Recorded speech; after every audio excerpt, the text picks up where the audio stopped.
আসসালামু আলাইকুম। কেমন আছেন সবাই? আবার আওয়ামী লীগপন্থী ভাই বোনেরা যারা আওয়ামী লীগের সাপোর্ট করেন তাদের জন্য আসলে তাদের উদ্দেশ্য করে ভিডিওটা। তারা সর্বপ্রথম কি বলে ফিরে আসছে জানেন? ছাত্রছাত্রী যখন কোটা বিরোধী আন্দোলন করতেছে তখন ছাত্রছাত্রী বলতেছে তুমি কে আমি কে রাজাকার রাজাকার। তখন আমার ছাত্রলীগ ভাইয়েরা ফিরে আসছে তুমি কে আমি কে বাঙালি বাঙালি। যাক এরপরে তো অনেক কিছু হয়ে গেল। আমার আবু সাইদ ভাই আর অন্যান্যরা সবাই শহীদ হয়েছে, তাদেরকে মারছে কাটছে ছাত্রলীগ ভাইয়েরা, আমার পুলিশ ভাইয়েরা অত্যাচার নির্যাতন নিপীড়ন চালাইছে। এরপরে যাক তারা আবারই ফিরে আসলো, বাঙালি বাঙালি তো গেল, এখন আবারই ফিরে আসলো যখন ছাত্রছাত্রীরা মায়ের খাইছে, অনেকে শহীদ হয়েছে, তারপরে এক দফা দাবি নিয়ে আসছে শেখ হাসিনার পদত্যাগ চাই।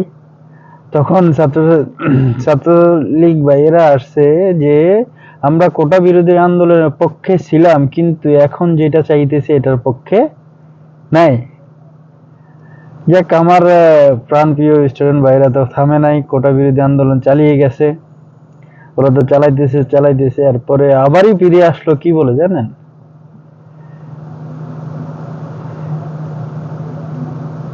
আবারই ফিরে আসছে তারা নতুন রূপে, এক দফাকে কবর দিয়ে এই বাসা নিয়ে ফিরে আসছে। এক দফাকে কবর দিয়ে এই বাসা নিয়ে ফিরে আসার পরে তারা আবারই এখন চলে গেল।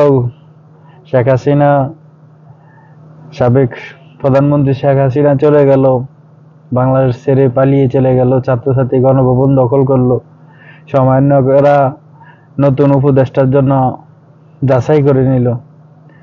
তারা আন্দোলন চালাইছে গোপালগঞ্জে, কয়েকটা আওয়ামী লীগ নেতাকর্মীদের পাছা লাল হয়ে গেছে, আরো বিভিন্ন রকমের ভাবে ফিরে আসছে তারা।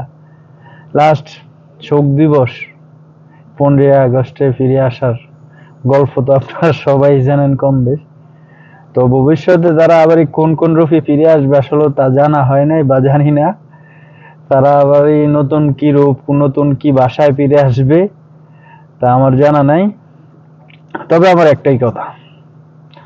একটা কথা এটাই, যেহেতু যেটাই হয়েছে বাংলাদেশে সমন্বয়কের মাধ্যমে, স্টুডেন্ট আন্দোলনের মাধ্যমে, যেভাবে হোক না কেন, শেখ হাসিনা দেশ ত্যাগ করছে, তাদের নেতাকর্মী কয়েক কোটি নেতাকর্মী রেখে তারা দেশ ত্যাগ করে ফেলছে, তাদের পরিবার পরিজন নিয়ে দেশ থেকে চলে গেছে। সো ভবিষ্যতে এখন সমন্বয়করা যে মেইন উপদেষ্টা ডক্টর ইউনূস, ওনার নেতৃত্বে যারা যারা আছে, অর্থ মন্ত্রণালয়, স্বরাষ্ট্র মন্ত্রণালয়, ক্রীড়া মন্ত্রণালয়, সব দিক দিয়া তারা কিভাবে নিয়ন্ত্রণ করতেছে, কিভাবে কন্ট্রোল করতেছে, ওটা আসলে পর্যালোচনা করা দরকার।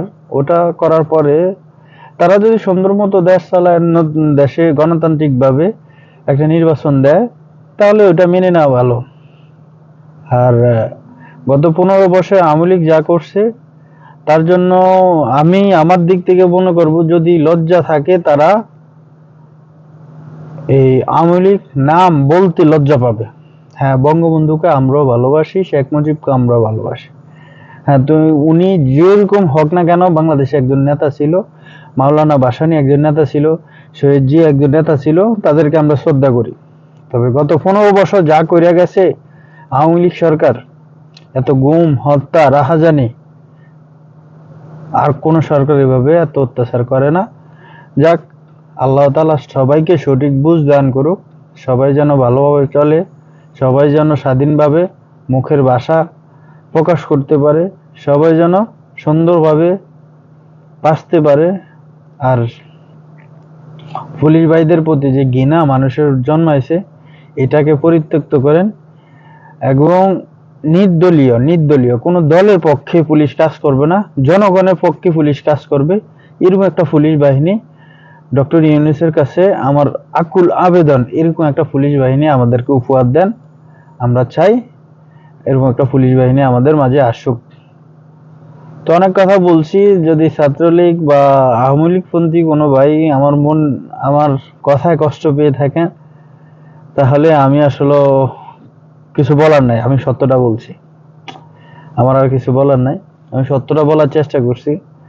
সত্য বলাতে যদি আপনাদের মনে কষ্ট যায় তাহলে তো আমার কিচ্ছু করার নাই ভাই। ওকে, খোদা হাফেজ, ভালো থাকবেন সবাই, দোয়া রইল সবার জন্য।